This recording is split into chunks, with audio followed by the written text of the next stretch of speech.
Kesepakatan kita di Komisi 2, seluruh honorer, apalagi kalau K2 ya. Ada TMS, ada R2, R3, R4, itu tugas kita.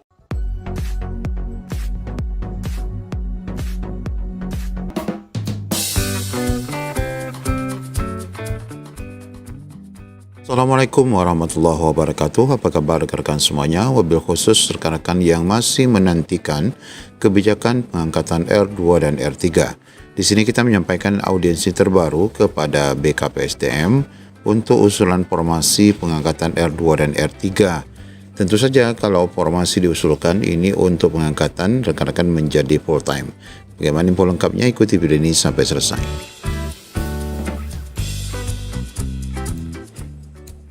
Jadi sampai saat ini kita masih menunggu informasi pengusulan P3K untuk R2 R3. Tentu saja ini nanti dalam kebijakan Permenpan RB 16 2025 adalah untuk pengangkatan paruh waktu, termasuk rekan-rekan R4 yang sudah juga terbuka peluang pengangkatan paruh waktunya.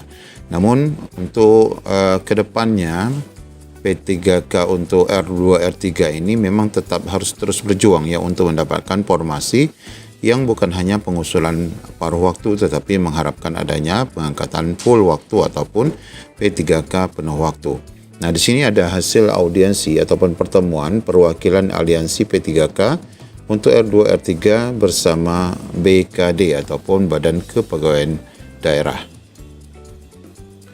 Nah, rangkaian hasil pertemuan perwakilan aliansi P3K R2 R3 bersama Kepala Bidang Informasi Kepegawaian. Assalamualaikum warahmatullahi wabarakatuh. Berikut kami sampaikan hasil koordinasi dengan Bapak Muhammad Robi, Kepala Bidang Informasi Kepegawaian di Badan Kepegawaian, pasca pengumuman optimalisasi P3K tahap 2 melalui akun BKN. Jadi rekan-rekan, untuk P3K, untuk rekan-rekan R2 R3 ini ada sebagian yang sudah lulus ya dalam optimalisasi saat pengumuman P3K tahap 2. Namun ini adalah rekan-rekan yang dinyatakan belum lulus. Nah, berkenaan dengan optimalisasi itu tentu dilakukan oleh pusat ya. Pengumuman yang muncul di akun peserta P3K itu adalah hasil optimalisasi oleh pemerintah pusat melalui BKN. Pemerintah daerah maksudnya ini tidak terlibat secara langsung dalam penentuan nama-nama tersebut. Maka ada di akun atau di pengumuman P3K tahap 2 kemarin adalah rekan-rekan yang berstatus R3 mendapatkan kode L2 ya, artinya itu adalah untuk optimalisasi. Nah, untuk formasi baru ya, ini untuk usulan formasi baru yang disampaikan oleh aliansi, kami telah menyampaikan aspirasi agar pemerintah melalui Badan Kepegawaian membuka kembali formasi pada masing-masing SKPA atau OPD sesuai kebutuhan. Usulan ini dianggap sebagai solusi untuk mengakomodasi rekan-rekan P3K yang belum lulus tahap optimalisasi ya. Jadi masih ada sisa ya rekan-rekan ini. Dan ini tentu akan ditambah dengan R4. Namun R4 masuk pada istilahnya tahapan kedua. Langkah pemerintah apa saja? Pihak BKD sesuai arahan pimpinan sedang menyusun surat resmi untuk melakukan pemetaan kembali terhadap peserta P3K yang belum mendapatkan formasi kelulusan. Ya, tentu data ini sebenarnya sudah ada ya di BKD, yang memang itu ditarik dari data BKN, siapa saja yang sudah lulus, siapa yang belum ya.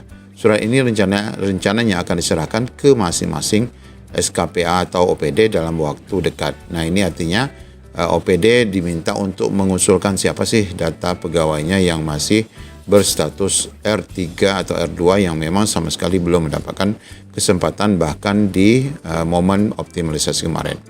Nah, sedangkan komitmen pemerintah disampaikan oleh pihak BKD adalah pemerintah melalui BKD menyampaikan komitmen untuk memperjuangkan status penuh waktu. Nah, ini ya, status penuh waktu bagi P3K.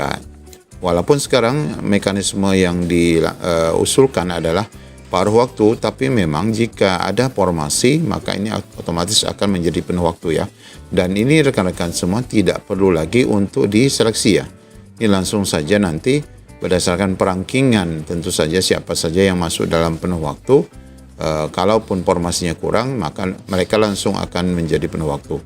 Meski kebijakan pusat menjadi kendala utama, segala jalur akan ditempuh demi memperjuangkan hak kita bersama.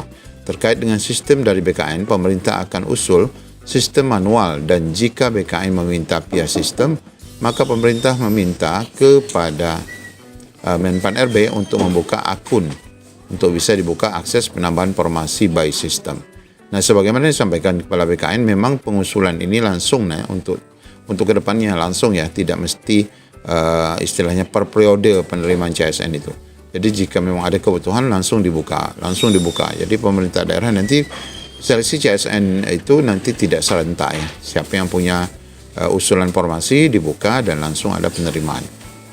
Pemerintah akan mengusulkan penambahan formasi secara manual. Namun apabila BKN mensyaratkan pengusulan melalui sistem, maka pemerintah akan mengajukan permohonan kepada Kemenpan RB agar diberikan akses akun untuk dapat membuka dan menambahkan formasi melalui sistem BKN.